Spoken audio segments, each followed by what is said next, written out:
فلا تتمنوا ما فضل اللہ بہ بعضکم علی بعض، اور آرزو نہ کرو اس کی فضیلت دی ہے اللہ نے جس میں تم میں سے بعض کو بعض پر، تو اللہ تعالیٰ نے بعض کو بعض پہ فضیلت دی ہے تو اس پہ حسد نہیں کرنا چاہیے، اس کی آرزو نہیں کرنی چاہیے اس طریقے سے۔ للرجال نصیب مما اکتسبوا، اور جس کانٹیکس میں بات آ رہی ہے وہی مرد اور عورت کے حوالے سے جو اللہ تعالیٰ نے یہاں پہ کچھ فرق و تفاوت رکھا ہے۔ یقیناً دونوں کے لیے ایکول اپرچونٹیز ہیں، آخرت میں کوئی فرق نہیں پڑے گا، ان کا اپنا سرکل آف یعنی ایکشن ہے اور مردوں کا اپنا سرکل آف ایکشن ہے، انہوں نے اپنے اس دائرے کے اندر کام کرنا ہے، اس کے مطابق ان کا حساب کتاب ہوگا، عورتوں نے اپنے اس دائرے کے مطابق کام کرنا ہے، اس میں تو کوئی فرق نہیں ہے، یعنی عورت چاہے تو مرد سے آگے نکل سکتی ہے، لیکن دنیا میں اللہ تعالیٰ نے رسپانسبلٹیز کے حساب سے اور دیگر اور جو عوامل ہیں ان کو مد نظر رکھتے ہوئے یقیناً اللہ تعالیٰ حکیم ہے، اللہ نے ہمیں تخلیق کیا ہے تو کچھ فرق رکھا ہے۔ تو یہاں اللہ تعالیٰ نے اس لیے بیان فرما دیا کہ دیکھو اس پہ جو ہے وہ حسد نہ کیا کرو، جو تمہیں فضیلت ملی ہے جتنی بس وہ ٹھیک ہے، کسی کو زیادہ فضیلت مل گئی ہے تو یہ اللہ تعالیٰ کی دین ہے۔ وَلِلنِّسَاءِ نَصِيبٌ مِّمَّا اكْتَسَبْنَ، اور عورتوں کے لیے حصہ ہے اس میں سے جو انہوں نے کمایا۔ وَاسْأَلُوا اللَّهَ وَلِلنِّسَاءِ اچھا لِلرِّجَالِ نَصِيبٌ مِّمَّا اكْتَسَبُوا، مردوں کے لیے حصہ ہے جو وہ کمائیں گے، اور وَلِلنِّسَاءِ نَصِيبٌ مِّمَّا اكْتَسَبْنَ، یعنی عورتوں کے لیے وہ ہوگا جو وہ کمائیں گی۔ آخرت میں کوئی فرق نہیں پڑے گا، ان کا اپنا سرکل ہے، ان کا اپنا سرکل ہے، اپنے اپنے دائرے ہیں، اس کے مطابق ان کا حساب کتاب ہوگا۔ وَاسْأَلُوا اللَّهَ مِن فَضْلِهِ، اور مانگتے رہو اللہ سے اس کے فضل میں سے۔ إِنَّ اللَّهَ كَانَ بِكُلِّ شَيْءٍ عَلِيمًا، بے شک اللہ تعالیٰ ہر چیز کو خوب جاننے والا ہے۔ وَلِكُلٍّ جَعَلْنَا مَوَالِي، اور ہر ایک کے لیے ہم نے مقرر کر دیے ہیں وارث، مما ترک الوالدان والاقربون، اور اس مال میں جو چھوڑ جائیں ماں باپ اور زیادہ قرابت دار۔ والذین عقدت ایمانکم، اور وہ لوگ جنہوں نے پابند کر لیا ہے تمہارے عہد و پیمان نے، فآتوہم نصیبہم، تو دو انہیں ان کا حصہ۔ ان اللہ کان علی کل شیء شہیدا، بے شک اللہ تعالیٰ ہر چیز پر گواہ ہے۔ اب یہاں پہ تو وراثت کے قوانین طے ہو چکے ہیں کہ کس کو کتنا ملے گا۔ ہاں 1/3 مال پہ آپ وصیت کر سکتے ہیں کہ جن سے تمہارا پہلے کوئی کانٹریکٹ ہوا ہے، جیسے کہ آپ کو بتائیں موخات کا رشتہ جو ہے وہ تھا صحابہ کے درمیان، مہاجرین اور انصار کے درمیان، تو اس حوالے سے ایک سوال تو سامنے آ سکتا تھا کہ اب یہ تو وراثت کے قوانین تو طے ہو چکے ہیں، تو اب ہم کیا کریں، یعنی ان کو جو ہمارے بھائی ہیں ان کا بھی ہم چاہتے ہیں کہ ان کو بھی کچھ ہم اپنے مال میں سے دیں، تو اللہ نے فرمایا کہ ٹھیک ہے، جو تمہیں وہ جو ترکہ تمہارے پاس حق ہے 1/3 کا اس میں سے دے دو، ان کا بھی خیال رکھو، لیکن باقی جو مال ہے اس میں سے اب اپنی مرضی نہیں کر سکتے، وہ اللہ تعالیٰ نے طے کر دیا ہے۔ الرجال قوامون علی النساء، یہ بات ہے جس پہ تمہید باندھی گئی تھی کہ مرد عورتوں پر نگران ہیں، مرد عورتوں پر حاکم ہیں، کیوں؟ کیونکہ اللہ تعالیٰ نے یہ فضیلت ان کو دی ہے۔ تو وہی بات ہے واللہ یعلم وانتم لا تعلمون، ہم نے بار بار اس کو ایمفسس کیا ہے پیچھے بھی کہ اللہ تعالیٰ کی جو احکامات ہیں ان پہ سمجھنے، اس کو سوچنے کی کوشش تو کرنی چاہیے، ان کی حکمت سمجھنے کی کوشش تو کرنی چاہیے، اس پہ سوچنا چاہیے، لیکن اگر ہمیں حکمت نہ بھی سمجھ میں آئے تو بہرحال ہمیں جو ہے من وعن تسلیم کرنا ہے۔ یہی اصل میں تسلیم و رضا کی وہ روش ہے جو ہمیں ابراہیم علیہ السلام سے پتہ چلتی ہے، جو ہمیں انبیاء رسول علیہ السلام سے سمجھ میں آتی ہے، تو اسی روش پہ ہمیں چلنا چاہیے۔ تو اللہ فرماتے ہیں بما فضل اللہ بعضهم علی بعض، یہ کوئی فضیلت ہے، اس وجہ سے یہ بات ہم نے طے کی ہے جو بعض کو بعض پہ ہم نے دی ہوئی ہے۔ وبما انفقوا من اموالہم، اور کچھ دلائل بھی دیے، کچھ اس کے اوپر جو حکمت ہے وہ بھی کھولی کہ اور اس کے لیے کہ مرد خرچ کرتے ہیں اپنے مال میں سے، ٹھیک ہے، مردوں کی یہ ذمہ داری ہے کہ وہ باہر جائیں گے روٹی کما کے لائیں گے، عورتوں کی یہ ذمہ داری نہیں ہے، ٹھیک ہے، عورتیں کر سکتی ہیں، یعنی کہ ان کے لیے جائز نہیں ہے، لیکن یہ اولین ذمہ داری ان کی نہیں ہے، ذمہ داری مردوں کی ہے۔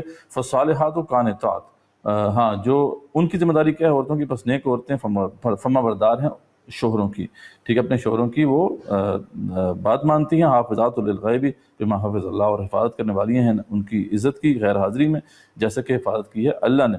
واللاتی تخافون نشوزہن، اور وہ عورتیں تم ڈرتے ہو جن کی نافرمانی سے، فعظوہن، سو نصیحت کرو ہونا چاہیے۔ اگلا چیپٹر اگلی بات شروع ہو رہی ہے، تو یہاں پہ جو ہے ہمیں سمجھ لینا چاہیے کہ عورت کی کیا ذمہ داری اللہ نے لگائی ہے۔ ایک تو یہ کہ وہ فرما برداری کریں مردوں کی، ٹھیک ہے، یہ جیسا کہ میں نے پہلے بھی بتایا آپ کو کہ کبیرہ گناہ ہے کسی عورت کا، اگر کوئی عورت جو ہے وہ اپنے خاوند کی اطاعت نہیں کرتی ہے تو پھر یہ کبیرہ گناہ ہے، اس کو خاص خیال رکھنا چاہیے اسے۔ اور صحیح معنوں میں دیکھا جائے تو عورتوں کا جہاد اصل میں یہی ہے، مردوں کے لیے سب سے مشکل ذمہ داری تو وہی ہے نا کہ وہ باہر جائیں گے، جہاد کرنا ہے انہوں نے، وہ تو الگ بات ہے کہ مرد بھی وہ اپنا کام نہیں کر رہے، تو عورتوں کا جواز تو آج بنتا ہے، لیکن یہ ہے کہ عورتوں کا جو جہاد ہے وہ یہ ہے۔ تو دو چیزیں خاص طور پہ ہم سمجھ لیں، ایک یہ کہ مرد کی اطاعت کرنا، اور دوسرا گھر میں قرار پکڑنا، کوشش یہی کرنا کہ زیادہ سے زیادہ اس کا جو وقت ہے وہ گھر میں گزرے۔ اس حوالے سے کچھ احادیث ہیں بڑی اہم جو نوٹ کر لینی چاہیے، اور یہ عورتوں کے حوالے سے بہت ہی سمجھ لیں کہ امپورٹنٹ یہ کچھ تفصیلات ہیں جو کہ یہاں پہ آ رہے ہیں۔ طبرانی اور امام طبرانی نے بھی اس کو کوٹ کیا، اس حدیث کو امام بہقی نے بھی کوٹ کیا ہے کہ ایک مرتبہ آپ صلی اللہ علیہ وسلم کی خدمت میں ایک عورت یعنی اسماء بنت یزید رضی اللہ عنہا حاضر ہو کر عرض کرتی ہیں کہ یا رسول اللہ صلی اللہ علیہ وسلم، میں عورتوں کی طرف سے آپ کے پاس قاصد بن کر آئی ہوں، یعنی کچھ عورتیں اکٹھی ہوئی، انہوں نے اپنے طرف سے جو ہے قاصد، اپنا جو نمائندہ ہے وہ بنایا اسماء بنت یزید کو، اور وہ آپ صلی اللہ علیہ وسلم کے پاس آئیں اور انہوں نے یہ آ کے آپ صلی اللہ علیہ وسلم سے یہ بات کی جو عورتوں نے اکٹھے مل کے یہ یعنی بات پوچھنا چاہیے تھی، یا ان کا کچھ کمنٹ تھا کہ اللہ تعالیٰ نے جہاد کو تو مردوں پر فرض کیا ہے، اور اگر وہ کامیاب لوٹتے ہیں تو اجر و ثواب پاتے ہیں، اور اگر شہید ہو جاتے ہیں تو اللہ تعالیٰ کے یہاں انہیں روزی دی جاتی ہے۔ مردوں کا تو یہ مرتبہ ہے، اور ہم عورتوں کا یہ حال ہے کہ ہم بس ان کی نگہداشت کرتی ہیں، ہمیں اس پر کیا اجر ملے گا؟ یعنی انہوں نے کہا کہ یہ تو پھر ذرا ناانصافی نہیں ہو گئی، ان کو تو یہ اتنے اچھے موقع ہیں ان کے پاس جو ہے بڑا اجر لینے کے۔ تو آپ صلی اللہ علیہ وسلم نے کیا فرمایا کہ تم اپنی تمام ملاقاتی عورتوں سے جا کر کہہ دینا، ٹھیک ہے، یہ تمہارے لیے بھی ہے، تم بھی نوٹ کر لو، اور جنہوں نے تمہیں نمائندہ بنا کے بھیجا ہے ان کو بھی یہ نوٹ کروا دو کہ بیوی کا شوہر کی خدمت اور اطاعت کرنا، بیوی کا شوہر کی خدمت اور اطاعت کرنا اور اس کے حقوق کی رعایت کرنا اجر میں مردوں کے مساوی ہوگا، لیکن تم میں بہت کم عورتیں ایسی ہوں گی جو کر پائیں گی۔ تو دیکھ لیں کہ عورت کا یہ جہاد ہے، یعنی اس کو وہی اجر اور اس کا مقام ہے اس عورت کا جو کہ ایک مجاہد فی سبیل اللہ کا مقام ہے اگر عورت اپنے خاوند کی اطاعت کرتی ہے۔ امام ابو بکر البزاز جو ہیں وہ ایک روایت کوٹ کرتے ہیں، حضرت انس سے مروی ہے، انس رضی اللہ عنہ سے روایت ہے کہ عورتوں نے آپ صلی اللہ علیہ وسلم سے عرض کیا کہ ساری فضیلت تو مرد لوٹ کے لے گئے، وہی ملتی جلتی روایت ہے، وہ جہاد کرتے ہیں اور اللہ کی راہ میں بڑے بڑے کام کرتے ہیں، ہم کیا عمل کریں کہ ہمیں بھی مجاہدین کے برابر اجر مل جائے؟ تو آپ سے فرمایا کہ جو تم میں سے گھر میں بیٹھے گی وہ مجاہدین کے عمل کو پالے گی۔ نمبر 2 جو میں نے کہا تھا نا، سیکنڈ پوائنٹ کیا ہے؟ گھر میں قرار پکڑنا، زیادہ وقت گھر میں رہنا، بالضرورت جو ہے گھر سے نکلنا۔ تو مجاہدین اللہ کی راہ میں مصائب و تکالیف برداشت کرتے ہیں، گھر کے آرام و سکون کو ترک کر کے دن رات یکسو ہو کر جہاد کرتے ہیں، ہجرت کر کے وطن سے دور ہوتے ہیں۔ گھر میں ٹک کر رہنے والی عورت اعلیٰ مقام حاصل کرتی ہے۔ تو یہ دوسری بات جو ہے وہ سامنے آ گئی۔ صحیح مسلم کی روایت ہے، نبی صلی اللہ علیہ وسلم نے فرمایا کہ بہترین بیوی وہ ہے جب تم اسے دیکھو تو تمہارا جی خوش ہو، اور جب تم اسے کسی بات کا حکم دو تو وہ تمہاری اطاعت کرے، خاص طور پہ اس کا حکم، اور جب تم گھر میں نہ ہو تو وہ تمہارے پیچھے تمہارے مال کی اور اپنے نفس کی حفاظت کرے، ٹھیک ہے؟ تو گھر میں حفاظت کرنی ہے، مال کی بھی، نفس کی بھی، اور اس کے علاوہ اولاد کی بھی۔ یہ بتا اولاد بھی تو جو ہے مرد کا بہت بڑا اثاثہ ہے۔ عبد الرحمن بن عوف رضی اللہ عنہ سے روایت ہے کہ آپ صلی اللہ علیہ وسلم نے ارشاد فرمایا کہ جب عورت اپنی 5 وقت کی نماز پڑھ لے، عورت 5 وقت کی نماز پڑھ لے، اپنے ماہ رمضان کے روزے رکھ لے، اپنی شرمگاہ کی حفاظت کر لے اور اپنے شوہر کی اطاعت کر لے، دیکھیں تو دیکھ خوشخبری کیا ہے، تو اس سے کہا جائے گا کہ جنت میں اس کے جس دروازے سے داخل ہونا چاہے داخل ہو جائے۔ مسند احمد کی روایت ہے۔ اور کیا چاہیے؟ اتنا آسان نسخہ ہے، وسیع مشکل ہے عورتوں کے لیے جیسے مردوں کے لیے جہاد مشکل ہے۔ اس طرح ایک اور صحابی سے روایت ہے، وہ کہتے ہیں کہ میری پھوپھی نے بیان کیا کہ ایک دن میں آپ صلی اللہ علیہ وسلم کے پاس گئی، آپ صلی اللہ علیہ وسلم نے مجھ سے پوچھا تم کون ہو؟ کیا تم شوہر والی ہو؟ آپ صلی اللہ علیہ وسلم سے پوچھا آپ کا شوہر ہے، تمہارا خاوند ہے؟ تو میں نے کہا کہ ہاں۔ آپ صلی اللہ علیہ وسلم نے فرمایا تم اس کے لیے کیسی ہو؟ اس نے جواب دیا کہ اس کی اطاعت اور خدمت میں کوئی کوتاہی نہیں کرتی سوائے اس کے کہ اس کام سے میں عاجز ہوں، بس یہ کام ایک ایسا ہے جس سے جو مجھ سے نہیں ہوتا۔ تو آپ سے فرمایا کہ خوب سوچ لو کہ وہی تمہارے لیے جنت اور جہنم ہے، خوب سوچ لو، یہ تمہارا خاوند ہی جنت اور جہنم کی کنجی ہے۔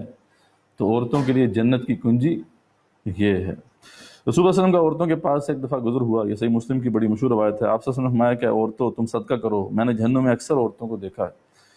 عرض کی گئی اس کی کیا وجہ ہے؟ آپ صلی اللہ علیہ وسلم نے فرمایا کہ تم لعنت زیادہ کرتی ہو، اپنے شوہر کی نعمتوں کی ناشکری کرتی ہو۔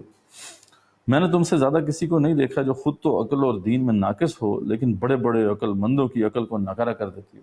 باقی یہ تو ہے، بڑے بڑے سمجھدار لوگوں کو جو ہے گھما کے رکھ دیتی ہیں عورتیں۔ عرض کی گئی ہمارے عقل و دین میں نقص کون سا ہے؟ آپ صلی اللہ علیہ وسلم سے کہا یہ آپ نے کیا بات کی؟ یعنی پوچھا، ان کو سمجھ نہیں آئی یہ والی بات، لیکن بڑے بڑے عقل، اچھا تو عرض کی گئی ہمارے عقل و دین میں کیا کمی ہے؟ فرمایا کیا عورتوں کی گواہی مردوں کی گواہی کے نصف کے برابر نہیں ہے؟ اللہ تعالیٰ نے بتایا نہیں کہ عورتوں کی گواہی جو ہے وہ آدھی ہے مرد کی گواہی سے۔ تو عرض کی کہ ہاں یہ تو ہے، ارشاد ہوا کہ یہ ان کی عقل کی کمی ہے، اور اللہ تعالیٰ نے فرمایا کہ جب ایک بھول جائے تو دوسری یاد کروا دے۔ پھر فرمایا کہ عورت کو جب حیض آئے تو وہ نماز نہیں پڑھتی اور روزہ نہیں رکھتی، کیا ایسا نہیں ہے؟ تو انہوں نے عرض کیا کہ بالکل ہاں ایسا ہی ہے۔ فرمایا کہ یہ ان کے دین کی کمی ہے۔ تو بہرحال کچھ چیزیں جو ہیں ایسی ہیں جو اللہ تعالیٰ نے خود کچھ فرق رکھا ہے، اس کو ہمیں مد نظر رکھنا چاہیے۔ ایک اور صحیح بخاری کی روایت ہے اسی والے سے، آپ سے کا ارشاد ہے کہ میں نے جہنم میں عورتوں کو زیادہ دیکھا ہے۔ صحابہ کرام نے عرض کیا کہ یا رسول اللہ صلی اللہ علیہ وسلم اس کی کیا وجہ ہے؟ فرمایا ان کی ناشکری کے باعث۔ عرض کیا گیا کہ ان سے پوچھا گیا کہ کیا وہ اللہ کی ناشکری کرتی ہیں؟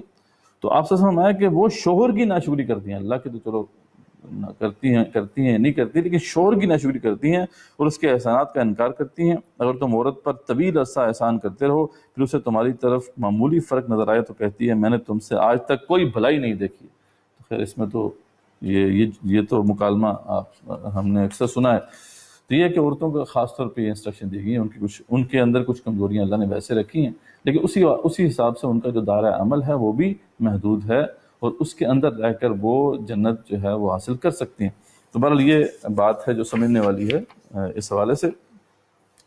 تو آگے مردوں کو کچھ اختیار دیا گیا اس حوالے سے کہ اگر تمہارے آپس میں کوئی انبن ہوگی ہے تو کیسے اس کو ریزالو کرنا ہے۔ وَاللَّاتِي تَخَافُونَ نُشُوزَهُنَّ فَعِظُوهُنَّ وَاهْجُرُوهُنَّ فِي الْمَضَاجِعِ، اور وہ عورتیں تم ڈرتے ہو جن کی نافرمانی سے سو نصیحت کرو انہیں، اور نہ مانے تو الگ ہو جاؤ ان سے بستروں میں، یعنی بستر ان سے علیحدہ کر لو۔ وَاضْرِبُوهُنَّ، اور پھر بھی اگر وہ نہ مانے تو کچھ مار بھی سکتے ہو۔ فَإِنْ أَطَاعْنَكُمْ، اور اگر وہ کہنا مانے تمہارا، فَلَا تَبْغُوا عَلَيْهِنَّ سَبِيلًا، تو نہ تلاش کرو اس پر کوئی بھی راہ، یعنی اگر تمہارا کہنا مانتی ہیں تو پھر راہ تلاش نہ کرو خام خواہ میں۔ ان اللہ کان علیٰ کبیرہ، بے شک اللہ تعالیٰ بہت بلند ہے اور بہت بڑا ہے۔ مارنے کے والے سے یہ ہے کہ آپ چہرے پہ نہیں مار سکتے، ایسی مار نہیں مار سکتے کہ اس کو نشان پڑ جائے۔ یہ ہے کہ اجازت برحال ہے، لیکن یہ ہے کہ ایسا نہیں ہے کہ جناب جو ہے وہ اس طرح مارا جائے جیسے مردوں کو مارتے ہیں، یعنی ہلکی سی ماری جا سکتی ہے، لیکن یہ ہے کہ یہ آخری لاسٹ ریزورٹ ہے۔ وَإِنْ خِفْتُمْ شِقَاقَ بَيْنِهِمَا، اگر تم ڈرو مخالفت سے ان دونوں کے درمیان، فَبَعَثُوا حَاكِمًا مِّنْ أَهْلِهِ وَحَاكِمًا مِّنْ أَهْلِهَا، اب اس کے بعد بھی اگر بات چیت نہیں جو ہے چل رہی تو پھر کیا کرو کہ پھر حکم مقرر کر دو اپنے میں سے ایک بزرگ آدمی کو حکم مقرر کر دو، عورتوں میں سے یعنی جو بیوی ہے وہ بھی ایک حکم مقرر کر دے۔ دیکھیں یہ سارے طریقے بتائے جا رہے ہیں کہ یہ جو ڈفرینسز ہیں یا اس طرح کے اختلافات ہیں ان کو کیسے ریزالو کرنا ہے۔ اس طریقے سے اگر ہم کریں تو پھر تو جو ہے ہمارے معاشرے میں جو ہے اس طرح کے معاملات جو آج کل ہو رہے ہیں، طلاق کی نوبت پہنچ جاتی ہے یا اس طرح کے اور بڑے پھڈے ہو جاتے ہیں، تو یہ نہیں ہوں گے۔ تو وَحَكِمًا مِّنْ أَهْلِهَا إِنْ يُرِيدَا إِصْلَاحًا يُوَفِّقِ اللَّهُ بَيْنَهُمَا، تو اللہ فرماتے ہیں اگر تو ان کی نیت اصلاح کی ہوئی ان دونوں کی، وہ دو بزرگ جو ہیں ان کی نیت صاف ہونی چاہیے، اگر وہ ان کی نیت صاف ہوگی تو اللہ تعالیٰ جو ہے موافقت پیدا کر دے گا، کوئی راستہ نکال دے گا۔ ان اللہ کان علیما خبیرا، بے شک اللہ تعالیٰ سب کچھ جاننے والا اور خوب باخبر ہے۔